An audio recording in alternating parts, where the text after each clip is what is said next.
বাবার রেখে যাওয়া জমি, দলিলে লেখা 3 দাগ কিন্তু দখলে আছে মাত্র 1 দাগ। হঠাৎ একদিন নোটিশ এলো এই জমি আপনার নয়। এই ভিডিওটি তাদের জন্য যারা জমি কিনেছেন, যারা উত্তরাধিকার সূত্রে জমি পেয়েছেন, আর যারা জানেন না দলিল, খতিয়ান আর দখল কার শক্তি বেশি। একটু সচেতনতাই বাঁচাতে পারে আপনার জীবনের সবচেয়ে বড় স্বপ্ন।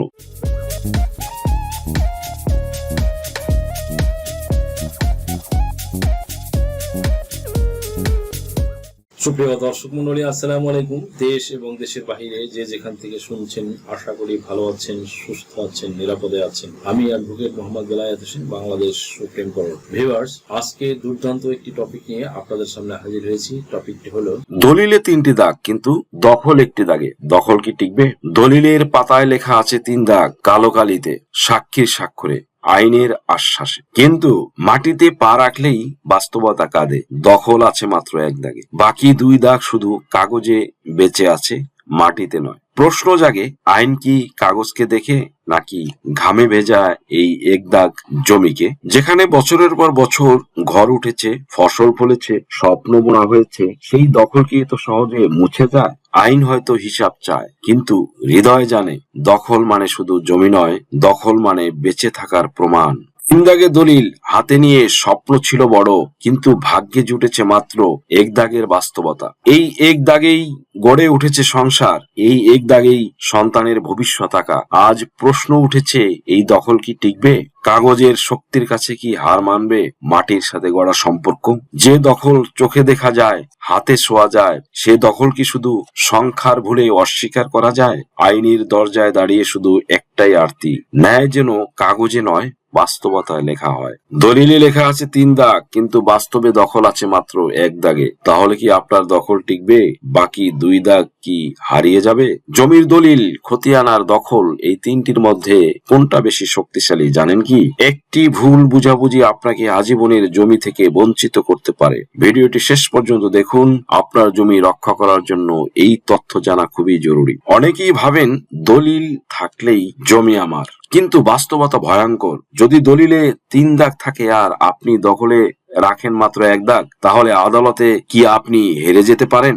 এই ভিডিওতে জানুন জমির দখল কতটা গুরুত্বপূর্ণ, খতিয়ান না থাকলে কি বিপদ, ভবিষ্যতে জমি নিয়ে মামলা এড়ানোর উপায়। আজ না জানলে কাল আপনার জমি অন্যের দখলে যেতে পারে। বাবার রেখে যাওয়া জমি, দলিলে লেখা 3 দাগ কিন্তু দখলে আছে মাত্র 1 দাগ। হঠাৎ একদিন নোটিশ এলো এই জমি আপনার নয়। এই ভিডিওটি তাদের জন্য যারা জমি কিনেছেন, যারা উত্তরাধিকার সূত্রে জমি পেয়েছেন, আর যারা জানেন না দলিল, খতিয়ান আর দখল কার শক্তি বেশি। একটু সচেতনতাই বাঁচাতে পারে আপনার জীবনের সবচেয়ে বড় স্বপ্ন। সুপ্রিয় দর্শক মন্ডলী, জমি কিনেছেন ভিন্ন ভিন্ন দাগে, কিন্তু একটি দাগে দখল নিয়েছেন, ইভেন কি নামজারিও করেছেন 1 দাগে, আবার ভোগ দখলও করছেন 1 দাগে। তাহলে এই দলিল বা নামজারি ভবিষ্যতে টিকবে কিনা? আপনি উক্ত 1 দাগেই ভোগ দখল করতে পারবেন কিনা? এসব নিয়ে বিভিন্ন জনের বিভিন্ন মত ও জিজ্ঞাসা রয়েছে। আইনজীবী হবার বদৌলতে অনেক দর্শক ভাই বোন বন্ধুরা আমার কাছে প্রায়শই জানতে চায়। মনে রাখবেন, দাগে দাগে জমি কিনলে নামজারি অবশ্যই দাগে দাগে করতে হবে। 1 দাগে একত্রে নামজারি করা আইনগতভাবে বৈধ নয়, এবং তা ভবিষ্যতে তা বাতিল হওয়ার সমূহ সম্ভাবনা রয়েছে। দলিলে যদি উল্লেখ থাকে একটি দাগ থেকে 5%, অন্য দাগ থেকে 3% এবং আরেকটি দাগ থেকে 2% জমি ক্রয় করা হয়েছে, তবে ক্রেতা বাস্তবে যেখানেই ভোগ দখল করুক না কেন, নামজারি অবশ্যই প্রতিটি দাগ অনুযায়ী করতে হবে। 1 দাগে সব অংশ একত্রে নামজারি করা হলে সেটা হবে অবৈধ ও আদালতের বিচারে তা অবৈধ ঘোষিত হতে পারে। কাজেই সহ শরিক বা বঞ্চিত ওয়ারিশরা ভবিষ্যতে মোকদ্দমা করলে আদালত যাচাই করে সহজেই বুঝতে পারবে যে বিক্রেতার অংশ সীমিত ছিল, অথচ দলিলে বেশি জমি দেখানো হয়েছে। এই অবস্থায় শুধু নামজারি নয়, ইভেন কি দলিলও বাতিল হতে পারে। ফলে এই সমস্যার আইনগত সমাধান হচ্ছে দাগে দাগে নামজারি করাই একমাত্র বৈধ পথ। যদি বাস্তবে 1 দাগে জমি ব্যবহার করতে চান, তবে সহ শরিকদের সঙ্গে এওয়াজ বদল বা বিনিময় দলিল করে বৈধভাবে রেজিস্ট্রি করে নিতে পারেন। অন্যথায় যেই অংশ বিক্রেতার সম্পত্তি ছিল না সেই অংশে দখল রাখা অবৈধ হিসেবে গণ্য হবে এবং বড় ধরনের জটিলতা তৈরি করতে পারে।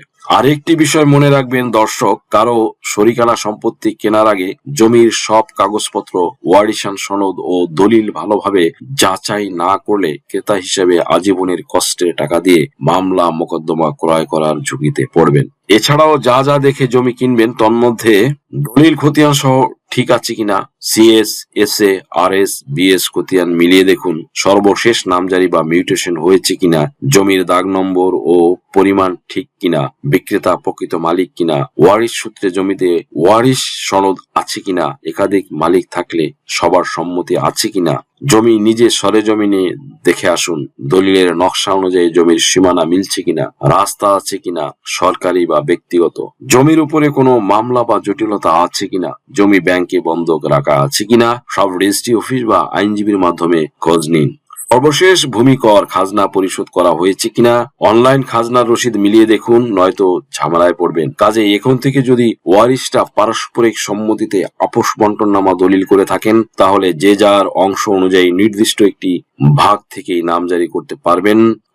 কারো ভাগে যদি 10% জমি পড়ে এবং তা যদি একটি নির্দিষ্ট দাগে নির্ধারিত হয় তাহলে তিনি সেই এক দাগ থেকেই সম্পত্তির মালিক হিসেবে নামজারি করতে পারবেন এবং বেচা বিক্রি, হস্তান্তর সহ সব ধরনের আইনি কার্যক্রম চালাতে পারবেন। শরিকানা সম্পত্তি বিক্রেতাদের উদ্দেশ্যে বলছি, যদি আপনি জমাভাগ না করে শুধুই ওয়ারিশ সনদের মাধ্যমে নামজারি করেন তবে দাগে দাগেই মালিকানা হবে এবং আপনি সেই দাগ অনুযায়ী বিক্রি করতে পারবেন। তবে আপোষ বন্টননামা দলিল করে যদি আপনি নির্দিষ্ট একটি দাগ থেকে সম্পত্তি নেন তাহলে আপনি শুধুই সেই দাগের মালিক হবেন এবং সম্পূর্ণ আইনগত অধিকার পাবেন এবং বেচা বিক্রি করতে পারবেন। সুপ্রিয় দর্শক মণ্ডলী, সম্প্রতি ভূমি মন্ত্রণালয়ের পরিপত্রে স্পষ্টভাবে বলা হয়েছে আপোষ বন্টননামা দলিল ছাড়া এক দাগ থেকে অংশ বিশেষ বিক্রি করলে তা বৈধ হবে না, বরং অবৈধ হবে। তাই আইনি সুরক্ষার জন্য আপোষ করে বন্টন দলিল রেজিস্ট্রি করা আবশ্যক। সুপ্রিয় দর্শক মন্ডলী, আশা করি